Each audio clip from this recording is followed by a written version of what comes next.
केतु को छाया ग्रह कहा गया है। यह आध्यात्मिकता, मोक्ष, त्याग, तपस्या, मंत्र, तंत्र, गूढ़ विद्या, दुर्घटना, आकस्मिक घटनाएं और अद्भुत शक्ति कारक माना जाता है। राहु जहां भौतिक आकर्षण देता है, वहीं केतु विरक्ति और आध्यात्मिकता की ओर ले जाता है। शुभ स्थिति में केतु सिद्धि, मोक्ष, वैराग्य, शोध, गूढ़ ज्ञान देता है। अशुभ स्थिति में यह भ्रम, रोग, भय, मानसिक तनाव और हानि भी देगा। अगर केतु कुंडली के प्रथम भाव में विराजमान है और शुभ है, तो आध्यात्मिक प्रवृत्ति, शोध व गूढ़ विद्या में व्यक्ति को सफलता मिलेगी। यदि यही केतु अशुभ है, तो मानसिक अस्थिरता, आत्मविश्वास की कमी और शारीरिक कष्ट बढ़ा देगा। उपाय क्या करें? कुत्ते को रोटी खिलाएं और श्री गणेश की पूजा अवश्य करें। अगर दूसरे भाव में केतु विराजमान है और शुभ है, तो वाणी मधुर रहेगी, परिवार से सहयोग मिलेगा, अचानक धन लाभ होगा। और यदि अशुभ है, तो परिवार में विवाद, कठोर वाणी, आंख और दांतों से संबंधित रोग रहना तय है। उपाय क्या करें? तिल व कंबल का दान जरूर करें। गुरुवार को पीली वस्तुओं का दान करना भी लाभदायक रहेगा। अगर कुंडली के तीसरे भाव में केतु है और शुभ है, तो साहस, पराक्रम, भाइयों से सहयोग, तंत्र मंत्र में सफलता मिलना तय है। अगर अशुभ है, तो भाइयों से विवाद, आलस्य और मानसिक तनाव देगा। उपाय क्या करें? कुत्ते को भोजन कराएं और मंगलवार को मूली का दान करें तो लाभ होगा। अगर कुंडली के चतुर्थ भाव में केतु विराजमान है और शुभ है, तो घर परिवार से सुख मिलेगा, माता से सहयोग मिलेगा, वाहन संपत्ति का लाभ होगा।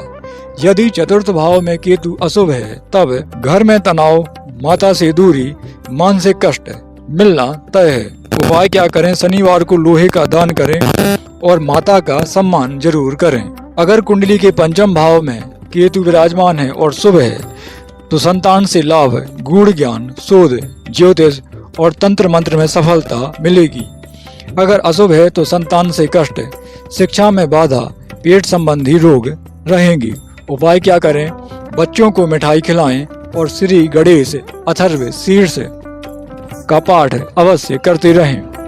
अगर कुंडली के छठे भाव में केतु विराजमान है और शुभ है, तो शत्रुओं पर विजय दिलाएगा, मुकदमों से छुटकारा दिलाएगा, रोगों से मुक्ति दिलाएगा। और अगर यही केतु अशुभ है, तो गुप्त रोग, त्वचा रोग, मानसिक चिंता बढ़ा देगा।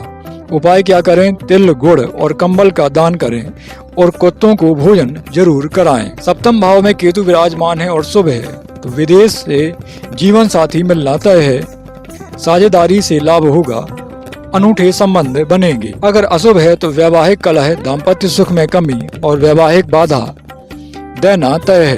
उपाय क्या करें? नारियल और कंबल का दान करें और जीवन साथी का सम्मान जरूर करें। अगर कुंडली के अष्टम भाव में केतु विराजमान है, तब शुभ होने पर तंत्र मंत्र, गूढ़ विद्या, मोक्ष मार्ग, शोध के कार्यों में व्यक्ति को सफलता और रुचि दोनों दिलाएगा। यदि अशुभ है, तो ऑपरेशन, दुर्घटना, दीर्घकालिक रोग, अचानक संकट देने वाला होगा। उपाय क्या करें? कुत्ते को काले चने खिलाएं, शनिवार को तेल का दान जरूर करें। अगर नौवें भाव में केतु विराजमान है और शुभ है, तो भाग्य में वृद्धि, धर्म और अध्यात्म की ओर झुकाव होगा। अगर अशुभ है, तो पिता से मतभेद, भाग्य बाधित होगा, धार्मिक कार्यों में अवरोध रहना तय है। उपायों की बात करें, तो गुरुवार को पीली वस्तुओं का दान करें और गुरुओं का सम्मान जरूर करें। अगर कुंडली के दसम भाव में केतु विराजमान है और शुभ है, तो करियर में सफलता, तकनीकी, आध्यात्मिक क्षेत्र में प्रगति होना तय है। अगर केतु अशुभ है, तो नौकरी में अस्थिरता, गलत संगति का मिलना, करियर में उतार चढ़ाव हमेशा बने रहेंगे। उपाय क्या करें? कुत्ते को रोटी खिलाएं, मंगलवार को मूली मंदिर में जरूर रख के आएं, लाभ होगा। अगर केतु कुंडली के 11वें भाव में है और शुभ है, तो लाभ में वृद्धि, मित्रों का सहयोग, आकस्मिक धन लाभ मिलना तय है। अगर केतु अशुभ है, तो मित्रों से धोखा मिलेगा, खर्च अधिक होंगे और गलत संगति वाले मित्र मिलना तय है। उपाय क्या करें? गुरुवार को पीली वस्तुओं का दान करें, गरीबों को भोजन कराएं तो उचित रहेगा। अगर कुंडली के 12वें भाव में केतु विराजमान है और शुभ है, तो विदेश यात्रा की योग बनेंगे, विदेशों से लाभ होगा, मोक्ष का मार्ग खुलेगा, आध्यात्मिक उन्नति होगी। अगर केतु अशुभ है, तो खर्च अधिक होगा, नींद की कमी, अस्पताल और कैद का भय हमेशा बना रहेगा। उपाय क्या करें? कंबल, तिल और गुड़ का दान करें।